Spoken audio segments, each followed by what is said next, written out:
ભાવનગર જિલ્લાના બગદાણા ધામ ખાતે સેવક તરીકે ફરજ બજાવતા નવનીતભાઈ બાલદિયા ઉપર થયેલા હુમલાના મામલે ધારાસભ્ય વિપુલ ચુડાસમા હનુમંત હોસ્પિટલમાં તેમની મુલાકાત લેવા પહોંચ્યા હતા। આ દરમિયાન તેમણે નવનીતભાઈના સ્વાસ્થ્યની જાણકારી મેળવી અને પરિવારને સાંત્વના પાઠવી હતી। નવનીતભાઈ બાલદિયા ઉપર થયેલા હુમલા અંગે પ્રતિક્રિયા આપતા ધારાસભ્ય વિપુલ ચુડાસમાએ જણાવ્યું હતું કે જ્યાં સુધી પીડિતને ન્યાય નહીં મળે ત્યાં સુધી તેઓ તેમની સાથે મજબૂતીથી ઊભા રહેશે।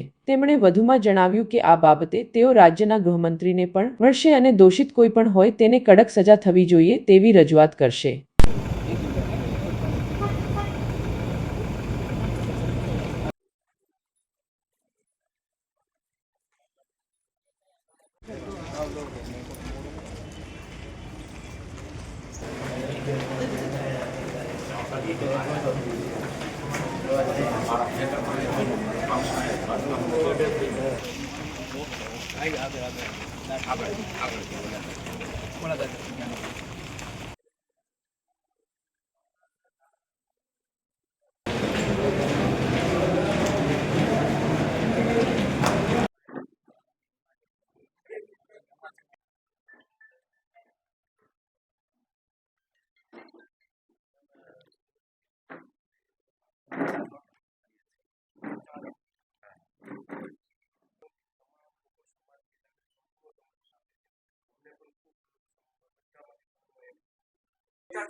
મારું નામ વિમલ ચુડાસમા છે। નેવું સોમનાથના ધારાસભ્ય તરીકે સેવા આપું છું। ત્યારે આજે મહુવા મુકામે જે નવનીતભાઈ ઉપર અંદાજિત 3 દિવસ પહેલાં જે હુમલો થયેલો હતો અને નવનીતભાઈને ઉપર ખૂબ ઘણા લોકો દ્વારા આક્રમક રીતે હુમલો કરવામાં આવેલો હતો અને નવનીતભાઈને ખૂબ પગમાં, હાથમાં અને સંપૂર્ણ શરીરમાં ઈજાઓ થઈ છે અને એમને પોલીસ તંત્રને ફરિયાદ લખાવેલી હતી, પણ પોલીસ દ્વારા સાચી ફરિયાદ ન લખવામાં આવેલી અને સાચા આરોપીને ન પકડવામાં આવેલો।